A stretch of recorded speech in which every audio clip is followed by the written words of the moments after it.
వచ్చేసా. హాయ్ అండి. అందరికీ నమస్కారం. ఈరోజు మామిడికాయ పప్పు ఎలా తయారు చేయాలో చూసేద్దామా? ముందుగా గ్లాస్ కందిపప్పుని చక్కగా వాష్ చేసుకొని ఉడకబెట్టేసుకోవాలి. అలా ఉడుకుతున్నప్పుడు మధ్యలో ఉల్లిపాయలు, మామిడికాయ ముక్కలు, కరివేపాకు వేసుకోవాలి.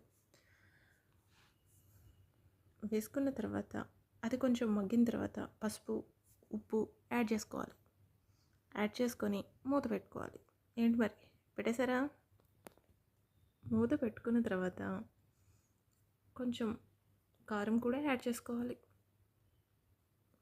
ఆ తర్వాత మొత్తం చక్కగా కలిపేసి మూత పెట్టేసేయండి చెప్తాను. ఆ తర్వాత మధ్యలో మళ్ళీ మూత తీసి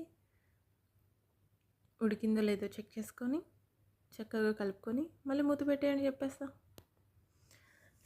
ఆ తర్వాత మంచిగా ఉడికిన పప్పును తీసి స్టవ్ మీద మళ్ళీ ప్యాన్ పెట్టేసుకొని కొంచెం ఆయిల్ యాడ్ చేసుకొని ఆ తర్వాత కొంచెం జీలకర్ర, పోపు గింజలు వేసి తర్వాత 4 ఎండుమిరపకాయలు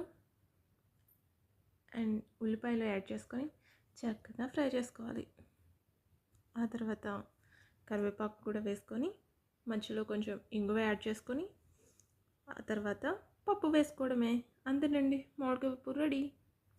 నేను మెరుపు వేగంతో చెప్పా, మీకు ఇంట్లో ఇలా అవ్వదు.